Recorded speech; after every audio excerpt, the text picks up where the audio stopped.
السلام علیکم ورحمۃ اللہ وبرکاتہ، نحمدہ ونصلی علی رسولہ الکریم، اما بعد فاعوذ باللہ من الشیطان الرجیم، بسم اللہ الرحمن الرحیم، رب اشرح لی صدری ویسر لی امری واحلل عقدۃ من لسانی یفقہوا قولی۔ ولو انا کتبنا، اور اگر بے شک ہم لکھ دیتے، علیہم ان پر، کتب علیکم الصیام کا کیا مطلب پڑا تھا؟ کتب علی کا مطلب ہوتا ہے فرض کے درجے میں۔ اگر ہم ان پر لازم کر دیتے، فرض کر دیتے، ان اقتلوا انفسکم، کہ اپنے آپ کو قتل کرو، جیسے کس کو کہا گیا تھا؟ بنی اسرائیل کو۔ کب کہا گیا تھا؟ جب انہوں نے کیا کیا تھا؟ بچڑے کو معبود بنایا تھا، تو اس کی سزا میں ان کو توبہ کے ساتھ شرط لگائی گئی تھی کہ تمہیں ایک دوسرے کو مارنا ہے یا قتل کرنا ہے۔ اب اخرجوا من دیارکم، یا اپنے گھروں سے نکل جاؤ، ملک چھوڑ دو، ہجرت کر جاؤ، تو پھر کیا ہوتا؟ ما فعلوہ الا قلیل منہم، نہ کرتے اس کو مگر بہت تھوڑے ان میں سے۔ اب آپ دیکھیے کہ اللہ تعالیٰ نے ہمیں نبی صلی اللہ علیہ وسلم کے ذریعے جو چھوٹی چھوٹی سنتیں بتائی ہیں وہ کتنی ہیں، اس کے برابر تھوڑی ہیں کہ اپنے آپ کو قتل کرو، اپنے گھر چھوڑ دو۔ اگر ہم سے دین کے نام پر ان چیزوں کا مطالبہ کیا جاتا، اب اپنے آپ کو ذرا رکھ کے دیکھیں، آپ کھڑے ہیں اور آپ کو کہا جائے کہ آپ اللہ کی خاطر گھر چھوڑ دیں، اس گھر کو چھوڑ دیں جو سود پر لیا ہوا ہے مثلا، یا ملک چھوڑ دیں، اپنی نیشنلٹی سرنڈر کر دیں مثلا، یا ایک دوسرے کو مارے، صرف اگزامپل دے رہی ہوں، تو کیا کہا گیا کہ یہ تم چھوٹی چھوٹی سنتوں کی بات کرتے ہو، اگر تم سے ایسے مطالبے ہوتے تو بتاؤ کتنے لوگ تم میں سے مانتے؟ ما فعلوہ الا قلیل۔ ایک صحابہ کرام ایسے لوگ ہیں کہ جو ان ساری چیزوں پہ پورے اترے، چنے ہوئے لوگ۔ یہودیوں کے متعلق نہیں، سب کے متعلق کہی جا رہی ہے نا، جو وہاں پر موجود تھے، جو فیصلے مانتے نہیں تھے یا مانتے تھے اور دل کی تنگی سے مانتے تھے، ان سب کو خطاب ہے ایک طرح سے، ٹھیک ہے۔ اب آپ دیکھیے کہ صحابہ کرام کو جنگ بدر میں آپ دیکھیں، باپ سامنے ہے، کسی کا بیٹا سامنے ہے، کسی کا بھائی سامنے ہے، تو اقتلوا انفسکم ہے نا، اپنے خون کے رشتوں کو ہاتھوں سے اڑانا پڑ رہا ہے، دل میں تنگی لائے بغیر وہ عمل کر رہے ہیں، گھر چھوڑنے پڑے ہیں، مکہ سے مدینہ نکل کر آئے ہیں، پورے پورے کاروبار چھوڑ دیے۔ صہیب رومی کا واقعہ پتہ نہیں آپ نے پڑھا یا نہیں، انہوں نے اپنا پورے کا پورا مال جو مکہ میں آ کے کمایا تھا سارا انہوں نے وہیں چھوڑ دیا اور ہجرت کر لی۔ انہوں نے کیا تو یہ تھے چنے ہوئے سچے مومن۔ لیکن باقی لوگ جو اسلام کی شان و شوکت کے زمانے میں اسلام کے ساتھی بن جائیں یا بائی برتھ مسلمان کہلائیں، ان کو جب کوئی قربانی دینی پڑتی ہے دین کے نام پر، حتیٰ کہ ایک چھوٹی سی قربانی، تو وہ فوراً ریزسٹ کرتے ہیں، اتنا دین تو ٹھیک ہے، اس سے آگے مت کچھ کہو۔ تو اللہ تعالیٰ فرماتے ہیں کہ اگر ہم ان پر لکھ دیتے کہ اپنے آپ کو قتل کرو یا اپنے گھر چھوڑ دو، نکل جاؤ اپنے گھروں سے، ما فعلوہ الا قلیل منہم، تو ان میں سے بہت کم لوگ ایسا کرتے۔ اس سے یہ بھی پتہ چلتا ہے نا کہ اللہ کی اطاعت کرنے والے لوگ دنیا میں تھوڑے ہیں۔ ولو انہم فعلوا، اور اگر وہ ویسا کر لیتے، ما یوعظون بہ، جس کا انہیں واعظ کیا جا رہا ہے، یعنی جو ان کو بتایا جا رہا ہے، لکان خیرا لہم، تو وہ ان کے لیے بہت اچھا ہوتا، خیر لہم، ان کے حال کے لیے بھی اور ان کے معال کے لیے بھی۔ معال کا مطلب آپ سمجھتے ہیں نا؟ انجام۔ اصل میں اگر چند ایک آپ عربی کے لفظ اچھی طرح یاد کر لینا تو یہ تفسیر کی کلاس آدھے وقت میں ہو سکتی ہے۔ تو یہاں پر آپ دیکھیے کہ ان کے حق میں اچھا ہوتا، یعنی ان کی حالت بھی درست ہوتی اور ان کا انجام بھی اچھا ہوتا۔ اس سے پتہ یہ چلتا ہے کہ انسان جب اللہ کی خاطر کوئی چیز چھوڑتا ہے یا اللہ کی خاطر کوئی مشکل سے مشکل کام کر جاتا ہے تو پھر اس کا حال بھی اچھا ہو جاتا ہے اور اس کا انجام بھی اچھا ہوتا ہے۔ لیکن اللہ کے فیصلوں کو قبول کرنا ہی سب سے مشکل کام لگتا ہے انسانوں کو۔ اس کی عام مثال دیکھیے عام روزمرہ زندگی میں، جیسے تقدیر۔ کچھ فیصلے ہماری زندگی میں ایسے ہوتے ہیں جو ہمیں پسند نہیں ہوتے، ان کو ایکسیپٹ کرنا بڑا مشکل ہوتا ہے، اور انسان بعض اوقات ان پہ ریگریٹس کرتا رہتا ہے، کاش میں یہ نہ کرتا، کاش میں وہ نہ کرتا، یہ کاش میرے ساتھ ایسا نہ ہوتا، کاش میرے ساتھ ویسا نہ ہوتا. لیکن اگر انسان اس کو اللہ کا فیصلہ سمجھ کے ایک دفعہ ایکسیپٹ کر لے کہ میرے رب نے میرے لیے یہی چاہا ہے، تو پھر اس کے بعد کیا ہوتا ہے؟ اللہ تعالیٰ حال بھی درست کر دیتا ہے. وہ ایک صرف ٹیسٹ ہوتا ہے نا کہ بندہ ایکسیپٹ کرتا ہے کہ نہیں کرتا، اب کیا کرتا ہے، تو پھر حال بھی اچھا ہو اور انجام بھی اچھا ہو. اصل میں آپ دیکھیے کہ یہ روز ہی ہماری زندگیوں میں کچھ نہ کچھ کشمکش چلتی رہتی ہے نا. ایک ہماری چاہت ہوتی ہے کہ چیزیں ہماری مرضی کے مطابق ہوں، اور ایک اللہ کا فیصلہ ہوتا ہے. اب اللہ اپنے فیصلوں میں غالب ہے، واللہ غالب علی امرہ، اللہ اپنے فیصلوں میں غالب ہے. نافذ کس کے فیصلے ہوتے ہیں؟ اللہ کے، بندوں کے نہیں ہوتے. ہم کچھ بھی چاہیں ہونا وہ جو اللہ نے چاہا ہے، لیکن عموماً ہم اس کو ایکسیپٹ نہیں کرتے. اگر کوئی فوت ہو جاتا ہے تو ہم کیا کرتے؟ ایکسیپٹ نہیں کرتے. کیوں ہوا؟ کوئی بیمار ہو جائے، کیوں ہوا؟ کوئی چیز ہم کچھ چاہ رہے ہیں وہ کچھ اور ہوگی، یہ نہیں ہونا چاہیے تھا. بھئی کیسے نہیں ہونا چاہیے تھا؟ ایسے ہی ہونا تھا. تو ایکسیپٹ. تو یہ جو ایکسیپٹنس جو ہے یہ حال اور مال کو اچھا کر دیتی ہے، اور اس کی ڈینائل جو ہے اور اس کو قبول نہ کرنا جو ہے وہ زندگی کو بھی مشکل کر دیتا ہے، اور پھر انجام بھی جو پھر چاہے اللہ ہوتا ہے. وہ اشد تثبیتا، اور زیادہ ثابت قدمی کا ذریعہ ہوتا. وہ کیسے؟ ثابت قدمی زیادہ نصیب ہوتی کیسے؟ اس کو سمپل ورڈز میں آپ یوں سمجھیں کہ جتنی اطاعت زیادہ ہوتی ہے اتنی ثبات اور یقین کی کیفیت بڑھتی جاتی ہے. انسان کے اندر دیکھیں بہت سی خرابیاں ہوتی ہیں ایمان کی کمزوری سے، ایسے ہی ہوتا نا. بہت سی غلطیوں کے پیچھے وجہ کیا ہوتی؟ ایمان کی کمزوری. اب ہم چاہتے ہیں ہمارا ایمان پکا ہو، کیسے ہوگا؟ اطاعت شروع کر دو. ایک نیکی کس کو جنم دیتی ہے؟ ایک اور کو. ایک سے ایک خیر کا دروازہ کھلتا جاتا ہے. جب وہ کھلتا جاتا ہے تو پھر کیا ہوتا ہے؟ ہر قدم آگے رکھنے سے آپ اور جمتے چلے جاتے ہیں. لیکن جب آپ غلط کام کرتے ہیں تو کیا ہوتے ہیں؟ ہل جاتے ہیں. تو ایک سیاہ نقطہ لگتا ہے پھر وہ پھیلتا چلا جاتا ہے. تو گناہ کس کو جنم دیتا ہے؟ گناہ کو. نیکی کس کو جنم دیتی ہے؟ نیکی کو. اللہ کے فیصلوں کو قبول کرنا کس کو جنم دیتا ہے؟ مزید ثبات کو. یکسوئی اور یقین کی کیفیت بڑھتی چلی جاتی ہے. سوال یہ پیدا ہوتا ہے کہ وہ کون سی چیزیں ہیں جو انسان کے ارادوں کو کمزور کرتی ہیں، یا انسان کے لیے نیکی کے رستے میں اس کی پاؤں کی یا قدم کی لغزش کا یا ضعف کا سبب بنتی ہیں. دو چیزیں میں پیچھے بتا چکی ہوں آپ کو، شبہات اور شہوات. انسان کو ویک کرنے والی چیزیں دو ہیں، شبہات اور شہوات. شبہات کیا ہے؟ شک. اور شہوات کیا ہے؟ خواہشات. جیسی نیند تو یہ شہوات میں سے آ جاتی ہے. سستی کیوں ہوتی ہے عام طور پر؟ بس موڈ ہی نہیں، مرضی نہیں، اور انسان ریلیکس ہو جاتا ہے. تو شہوات جو ہوتی ہیں، خواہشات جو انسان کی ہوتی ہیں، اور خواہشات میں کیا؟ کھانے کی خواہش، سونے کی خواہش. کسی کی کوئی شہوت ہوتی ہے، کسی کی کوئی ہوتی ہے. ہر ایک کی اپنی اپنی ہوتی ہے نا. کسی کا دل کسی چیز میں اٹکا ہوا ہوتا ہے. بعض لوگوں کو آپ نے دیکھا ہو ان کو کھانے کا بہت شوق ہوتا ہے. بعض لوگوں کو سونے کا بہت ہے، وہ کہتے ہیں کھانا ملے یا نہ ملے ہمیں اتنی نیند اتنے گھنٹے چاہیے. ٹھیک ہے. بعض لوگوں کو آپ نے دیکھا ہو کچھ اور ان کی خواہشات ہوتی ہیں، ان کو صفائی کا بہت شوق ہوتا ہے، وہ کھائیں یا نہ کھائیں، سوئیں یا نہ سوئیں، وہ اس کے پیچھے لگے رہتے ہیں. اچھا، تو جو شہوات ہوتی ہیں انسان کی زندگی میں، ایسی ڈیزائر جو کنٹرول سے باہر ہوئیں اور جس سے انسان کے کام متاثر ہو رہے ہوں.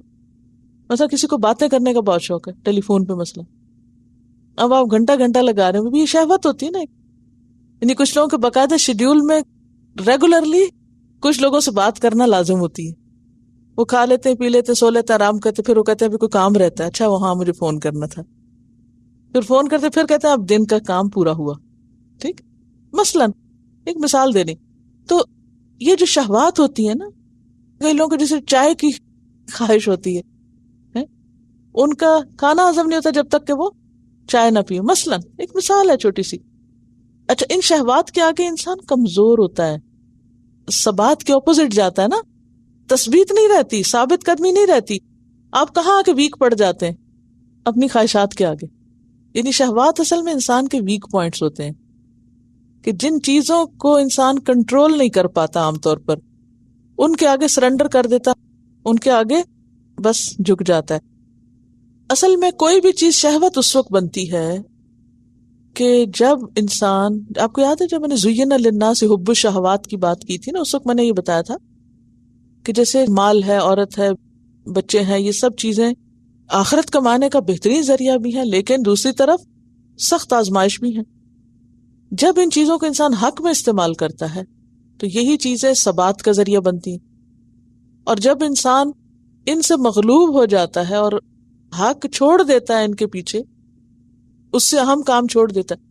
مثلا آپ پڑھیں، دن رات پڑھیں، لیکن اگر آپ نماز چھوڑ کے پڑھ رہے ہیں یا آپ کوئی اور فرض چھوڑ کے پڑھ رہے ہیں تو وہ ٹھیک نہیں ہوگا پھر.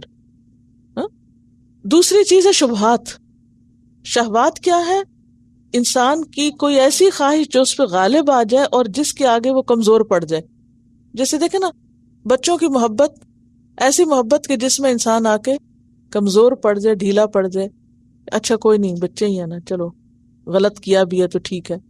اچھا، اسی طرح شبہات، دوسری انسان کی کمزوری کی وجہ شبہات ہوتے. شبہات کیا ہوتے ہیں؟ شک. پتہ نہیں حکم ہے بھی کہ نہیں ہے، اور یہ کوئی اپنے پاس سے ہی بتا رہی ہیں، آج تک تو نہیں سنا، اور یعنی کسی بھی چیز کے بارے میں شک. ٹھیک ہے کہ واقعی ایسا ہے، پتہ نہیں ہے یا نہیں. یہ نہیں ہونا چاہیے. ان دونوں چیزوں کا علاج ہے، شہوات کا بھی علاج ہے اور شبہات کا بھی. شبہات کا علاج کیا ہے؟ کہ شک ہے تو اس سے علم حاصل کریں، پکا کریں. اگر آپ کو مثلاً کسی ایک نے کوئی بات بتائی ہے، کسی لیکچر میں آپ گئے، آپ نے ایک بات سنی، آپ گھر آ کے کہتے ہیں یہ تو ہو ہی نہیں سکتا، یہ تو بات میں نے سنی نہیں آج تک، میرا نہیں خیال یہ دین کا حصہ ہے، یہ انہوں نے خود سے کوئی بات کر دی. بعض کو بہت اسٹرانگ ریئیکشنز ہوتے ہیں نا ہمارے. کسی سے کوئی بات سنی تو ہم کہتے ہیں یہ تو پہلی دفعہ سنا ہے، تو کوئی نیا ہی دین بتا رہے ہیں، اور جہالت اپنی ہوتی کہ اپنے کو نہیں پتا. اچھا، اب اس میں اگر آپ کو شک ہے تو آپ کیا کریں؟ علم حاصل کریں. قرآن پاک میں آتا ہے فَاسْأَلُوا أَهْلَ الذِّكْرِ إِن كُنتُمْ لَا تَعْلَمُونَ. تمہیں نہیں پتا تو علم والوں سے پوچھو اور کنفرم کر لو. ٹھیک ہے، وہ دور ہو گیا. اب آپ کو نہیں بھی یہ تو دین تھا، یہ تو میری غلطی تھی، میں اس کو کہہ رہی تھی دین میں نہیں. اب کیا ہے؟ اب آپ یقین سے عمل کریں گے. اچھا، دوسری چیز ہے شہوات. آپ کو نیند کا غلبہ ہے، آپ کو بھوک کا غلبہ ہے، اس کا علاج ہے ارادہ، عزم. جب تک آپ اپنے ساتھ خود نہیں نا ارادہ کریں گے، کوئی آپ کے لیے کچھ نہیں کر سکتا. آپ کو اپنا الارم خود لگانا پڑے گا، اور آپ کو خود اٹھانا پڑے گا. اس سے آگے میں نہیں سو سکتی، مجھے اس سے زیادہ نہیں سونا، مجھے یہ چیز نہیں کھانی، اور اس کھانے سے زیادہ نہیں کھانا.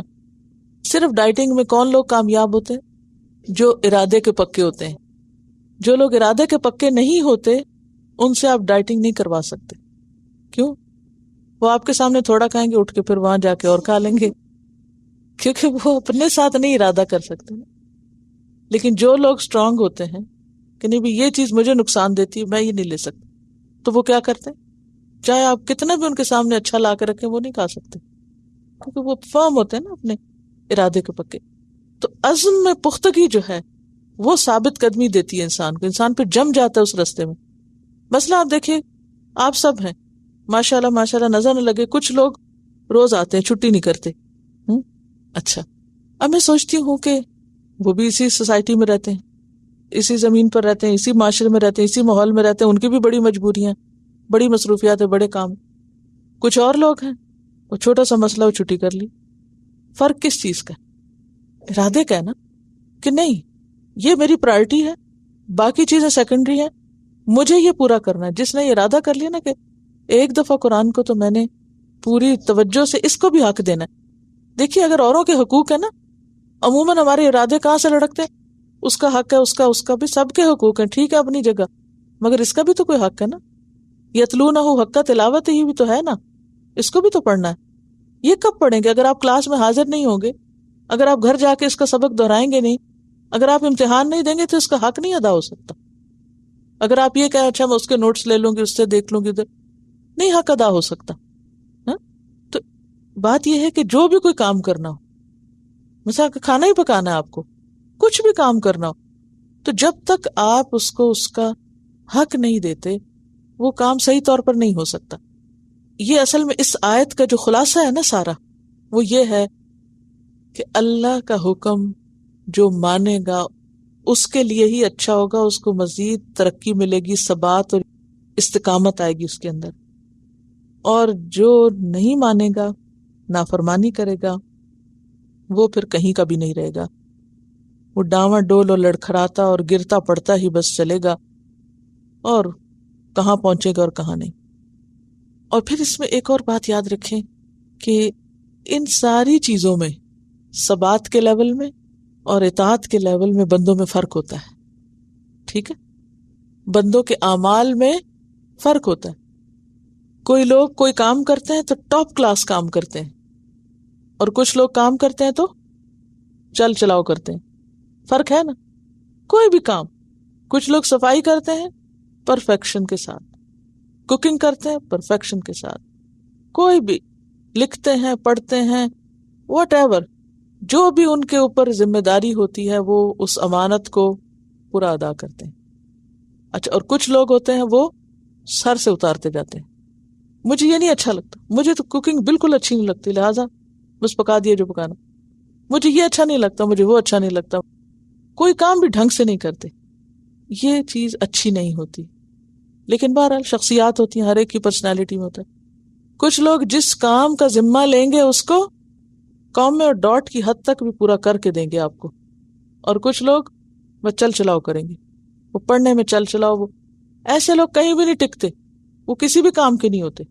انسان کے آخرت میں درجے کہاں سے متعین ہوں گے؟ آپ کو پتا نا جنت کے بھی درجے ہیں، پھر تو درجے کہاں سے متعین ہوں گے؟ According to the commitment. کوئی بھی کام ہو، یہ نہیں کہ صرف پڑھنے کا. میں یہ نہیں کہہ رہی کہ اس وقت ساری میری مثال پڑھنے کی ہے. واٹ ایور جو آپ کی رسپانسبلٹی، اس کو پورا ادا کریں. کبھی کسی کام کو کر لینا، جوش آیا تو خوب کر لینا، جوش ٹھنڈا ہوا تو بھول بھلا جانا، یہ ٹھیک نہیں. اور اس میں وہ حدیث بہت ہی ہلا دینے والی ہے. آپ کو پتہ ہے کہ یہ جو ہے نا ما فعلوہ الا قلیل منہم، یہ قلیل کتنے ہیں؟ 1 out of 1000. دلیل وہ حدیث کہ آپ صلی اللہ علیہ وسلم فرمایا کہ آدم کی اولاد میں سے ہر 1000 میں سے 999 دوزخ میں جائیں گے. جی یہ صحیح حدیث ہے. یعنی جتنی مخلوق اول سے آخر تک پیدا ہوئی ہے نا، اس میں سے ہر 1000 میں سے جو دوزخ میں جانے والوں کا ریشو ہے وہ 999 ہے. ہر 1000 میں سے ایک، باقی جہنم میں. یہ اس لیے نہیں بتایا گیا کہ ہم اب یہاں بیٹھ کے اپنے یا کسی کے فیصلے شروع کر دیں. صحابہ کرام نے یہ بات سنی تو ان پہ بہت شاک گزری، بہت بھاری گزری ان پر کہ پھر بنے گا کیا. سوچنے کی بات یہی کہ بنے گا کیا، اور فکر کرنی چاہیے اپنی. آپ دیکھیے، میں تو روز جب پڑھ رہی ہوتی ہوں نا یہاں آنے سے پہلے، اور جب پڑھا رہی ہوتی ہوں، اتنا حقیر اپنا آپ لگتا ہے، اور کسی قابل نہیں سمجھتی کہ میں یہاں بیٹھ کے کسی کو کچھ درس دوں. ہر روز اپنی بے شمار غلطیاں نظر آتی ہیں، ہر روز آئینہ دیکھتی ہوں. تو میں یہی سوچ رہی تھی رات جب میں یہ پڑھ رہی تھی، یہ حدیث پہلے بھی پڑھی تھی میں نے، لیکن وہ بھول جاتی ہے نا پھر باتیں. تو میں سوچ رہی تھی کہ کتنی فکر کی ضرورت ہے نا، لیکن ہم آخرت کے معاملے کو بہت سہل لیے ہوئے، بہت آسان لیے ہوئے ہیں. کیا سمجھتے ہیں سب ٹھیک ہو جائے گا، کچھ کرنے کی ضرورت نہیں. اور یہ جد و جہد ہے زندگی کے آخر تک.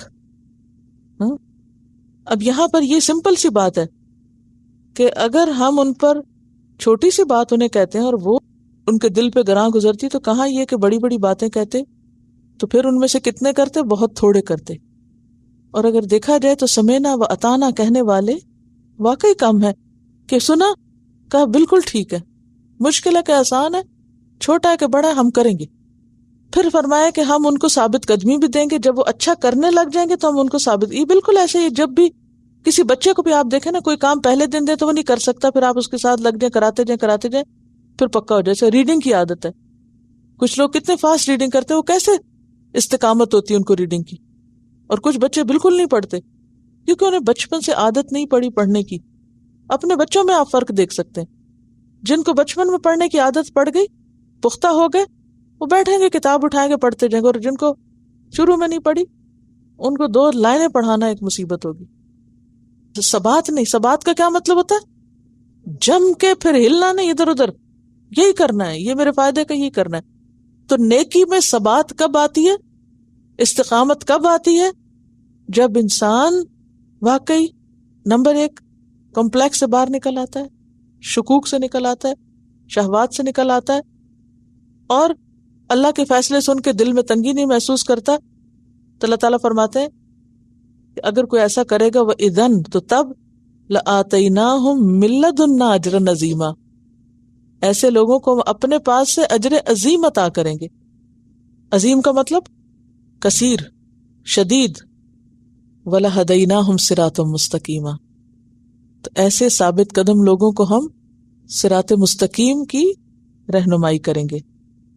آپ دیکھیے کہ اللہ کی بات نہ ماننا، مصلحت پرستی اختیار کرنا، کچھ ماننا کچھ چھوڑ دینا، اس کا نقصان کیا ہوتا ہے کہ انسان راہ راست گم کرتا ہے. شکوک و شبہات میں بلری ہو جاتی ہے نا چیزیں، تو وہ بلری ہو جاتا ہے سب کچھ، تو پھر انہیں کچھ دکھتا نہیں کہ صحیح کیا اور غلط کیا. لیکن جب انسان ایک جگہ حق پہ جمتا نا، پھر اس کے لیے صحیح رستہ نظر آنے لگتا ہے اس کو، پھر اللہ تعالیٰ اس کو اور رہنمائی دیتا ہے. تو جیسے قرآن پاک میں آتا ہے نا والذین اہتدوا زادہم ہدی، یعنی جو ہدایت پائیں گے اللہ تعالیٰ ان کی ہدایت میں اور اضافہ کرتا جاتا ہے اور بڑھاتا جاتا ہے. اور جب انسان نہیں کرتا تو وہ پہلے بھی جاتا ہے. وَمَن یُطِعِ اللَّهَ وَالرَّسُولَ، اور یہاں خوشخبری ہے، جو اللہ اور رسول کی اطاعت کرے گا. آپ دیکھیے سارے سبق میں اللہ کے ساتھ ساتھ رسول کا ذکر. اچھا کیا یہ شرک نہیں اللہ کے ساتھ رسول کا ذکر؟ کیسے نہیں؟ دلیل سے بات کریں. ہم نے شرک کی ڈیفینیشن کیا پڑھی تھی؟ اللہ کی ذات میں، اللہ کی صفات میں، حقوق میں، اختیارات میں، ربوبیت میں، اور اس کے اسماء میں، صفات میں کسی کو شریک کرنا. ٹھیک ہے. آپ دیکھیے کہ بات یہ ہے کہ 2 طرح کے کام ہوتے ہیں، ایک ہے کونیہ اور ایک ہے شرعیہ. ٹھیک ہے. جو اللہ کے حکم کونی ہیں ان میں حضور شریک نہیں ہے. کونی کون سے؟ کائنات کی ساخت، کائنات کی جو بناوٹ، ان کو رزق دینا، چیزوں کو پیدا کرنا، جلانا، مارنا، یہ سب کیا ہے؟ امور کونیہ ہیں. ان میں رسول اللہ صلی اللہ علیہ وسلم اللہ تعالیٰ کے ساتھ شریک نہیں ہوگے. لیکن جو امور شرعیہ ہیں ان میں آپ شریک ہیں اور وہ شرک نہیں ہے. میں اسی لیے کہہ رہی ہوں کہ 2 لفظ یاد کر لیں، بالکل ذہن واضح ہو جائے گا. یہ تھنکنگ کے اندر جو کلیئرٹی ہے بہت امپورٹنٹ ہے. یہ نہ ہو تو پھر انسان ہر جگہ مار کھاتا ہے.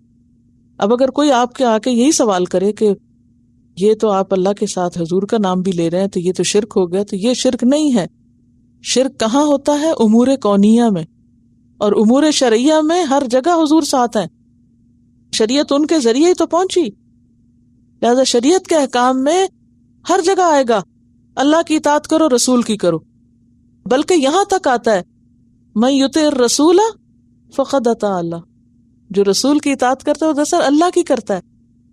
تو یہ شرک نہیں ہے کیونکہ یہ امور شرعیہ ہیں. چلیے، ومن یطع اللہ والرسول، اور جو اللہ اور رسول کی اطاعت کرے گا فاولئک مع الذین، تو یہ ان لوگوں کے ساتھ ہوں گے انعم اللہ علیہم، جن پر اللہ نے انعام کیا، جن پر اللہ نے انعام کیا. کہاں؟ دنیا میں اور آخرت میں، اور خاص طور پر آخرت میں. من النبیین، نبیوں میں سے، والصدیقین، صدیقین میں سے، والشہداء، اور شہیدوں میں سے، والصالحین، اور نیک لوگوں میں سے. وحسن اولئک رفیقا، اور یہ کتنے اچھے دوست ہیں، کتنے اچھے ساتھی ہیں. ہاں، تو بتایا یہ جا رہا ہے کہ جو اللہ اور رسول کی بات مانے گا، پیچھے ساری بات تو یہی تھی نا کہ اطاعت کرو اطاعت کرو. جو اطاعت کر لے گا اور دل میں کوئی تنگی نہیں پائے گا، جہاں اس کو استقامت ملے گی، ثبات ملے گا، سیدھا رستہ ملے گا، وہاں ان کو ایک اور بھی خوشخبری ہے. اور وہ کیا ملے گا؟ ان کو انبیاء صدیقین کا ساتھ ملے گا، ان کی دوستی ملے گی. اس میں سب سے پہلے انبیاء کا ذکر ہے. نبی کون ہوتا ہے؟ نبی کا لفظ جو ہے نبأ سے نکلا ہے یا نبوہ سے. نبوہ کا معنی کیا ہوتا ہے؟ نبا کا خبر ہوتا ہے لیکن نبوہ خبر نہیں ہوتا. نبوہ ہوتا ہے رفعت، بلندی. جی یعنی بلندی سے. تو نبی وہ ہوتا ہے جس کی طرف اللہ تعالیٰ نے وحی کی ہوتی ہے لیکن اس کو شریعت نہیں دی ہوتی. لیکن رسول جو ہوتا ہے وہ صاحب شریعت ہوتا ہے. یہ سب سے بڑا فرق ہے. رسول کون ہوتا ہے؟ صاحب شریعت ہوتا ہے. اور نبی کون ہوتا ہے؟ جو پچھلے کسی نبی کی، اپنے کو نبی کی شریعت کو لیتا ہے اور اس کو فالو کرتا ہے یا کرواتا ہے. ٹھیک ہے. تو رسول جو ہے وہ نبی پر مقدم ہوتا ہے. ہر نبی رسول نہیں ہوتا لیکن ہر رسول نبی ہوتا ہے. واضح؟ چلیے. والصدیقین، اور صدیقین. صدیقین کس کی جمع ہے؟ صدیقی، سچے، جو خود بھی سچے ہوں اور سچ کی تصدیق بھی کریں. والذی جاء بالصدق وصدق به، یہ کس کے بارے میں آیت نازل ہوئی تھی؟ حضرت ابو بکر کے بارے میں. ٹھیک ہے. تو اسی لیے ان کو کیا کہا جاتا ہے؟ صدیق. وہ جو سچ لایا اور اس نے سچ کی تصدیق کی. والشہداء، شہید کی جمع. شہید کون ہوتا ہے؟ گواہ. کون گواہ ہیں اس زمین پر؟ امت مسلمہ. لیکن وہی جو گواہی دیں، وہ نہیں جو صرف امت مسلمہ میں شریک ہوں اور گواہی نہ دیں. تو پھر گواہی دینے والے کون ہیں؟ جیسے علماء. ٹھیک ہے.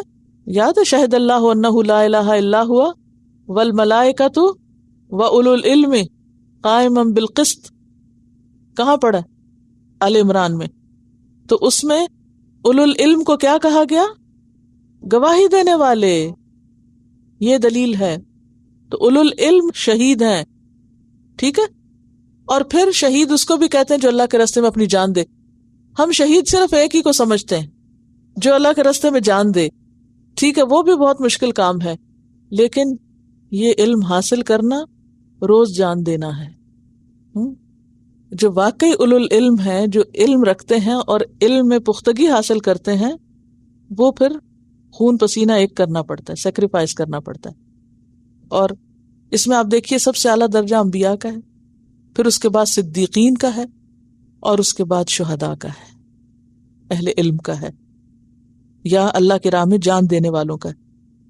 الذین قتلوا فی سبیل اللہ، اور جو شہید کے بارے میں ساری باتیں آتی ہیں. والصالحین، اور نیک لوگ. صالح جو ہیں یہ چوتھے نمبر پر ہیں.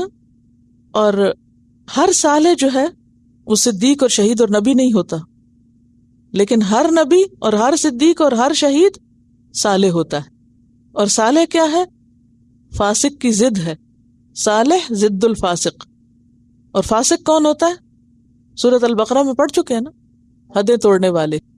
الذین ینقضون عہد اللہ، اور پھر وہ پیچھے جو والذین یقطعون ما امر اللہ بہ ان یوصل، انسانوں سے رشتے کاٹنے والے، یعنی رشتہ داروں کا حق نہ دینے والے اور اللہ کی بات نہ ماننے والے. تو صدیق، ہمارے ایک استاد جو شیخ تھے ان کا ایک لیکچر تھا، اس میں انہوں نے صدیق کے بارے میں بہت ہی اچھی بات کہی تھی کہ والذی یتحری الصدق، کہ جس کی ساری زندگی سچ کا نمونہ ہوتی ہے، کہیں بھی جھول فریب نہیں ہوتا. یعنی کھرا اور سچا انسان اور سیدھا انسان. یہ نہیں کہ ادھر کسی سے کچھ، سامنے کچھ، پیچھے کچھ. یعنی وہ سچائی کا، جسے کہتے ہیں نا کہ سچائی کا مجموعہ یا سچائی کا نمونہ ہوتا ہے. اس کی زندگی میں جھوٹ نہیں ہوتا. اور یہ جو جھوٹ ہے نا، یہ سب سے بڑی بیماری ہے، سب سے بڑی بد اخلاقی اور کبیرہ گناہوں میں سے ہے. آپ دیکھیں عام طور پر ہم چھوٹی چھوٹی باتوں میں جھوٹ بول دیتے ہیں، کیئرلیس ہو کے، پرواہ ہی نہیں، اور یہ بھی نہیں سوچتے کہ جھوٹ ہے. تو آپ دیکھیے کہ انبیاء کے بعد سب سے اعلیٰ مقام کیا ہے؟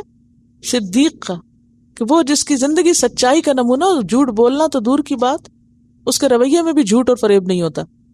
وَحَسُنَ أُولَٰئِكَ رَفِيقًا، اور یہ کتنے اچھے دوست ہیں، کتنے اچھے ساتھی ہیں. اور یہاں آپ دیکھیں کہ اللہ رسول کی اطاعت کا فائدہ بتایا جا رہا ہے کہ تمہیں ان لوگوں کی کمپنی نصیب ہوگی. اور پھر اس کے بعد یہ ہے کہ یہ آیت صراط الذین انعمت علیہم کی وضاحت ہے. اور پھر آپ دیکھیے ترتیب کی بات بھی ہے، اعلیٰ سے ادنا کی طرف، افضل سے کم کی طرف. پھر یہاں اچھے اور برے دوست کا فرق بھی بتایا جا رہا ہے. حسن اولئک رفیقا، اور اچھا دوست کیسا ہوتا ہے؟ جیسے خوشبو بیچنے والا. اچھا ساتھی یعنی ساتھی وہ نہیں ہوتا جو صرف آپ کے ساتھ بیٹھے.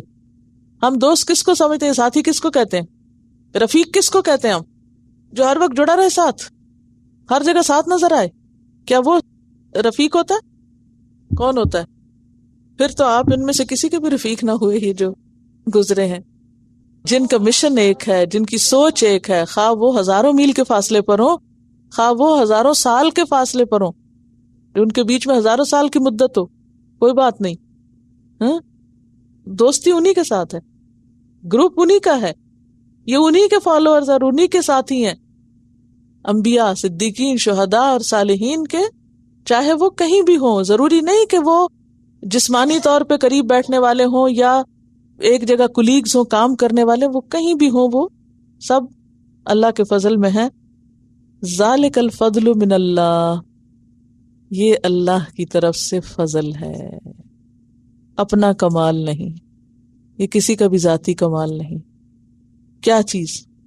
اس مقام پہ پہنچنا یا ایسے لوگوں کا ساتھ نصیب ہونا، یہ بہت بڑا اللہ کا انعام ہے کہ کسی کو انبیاء یا صدیقین یا شہداء یا صالحین کی کمپنی نصیب ہو، ساتھ نصیب ہو.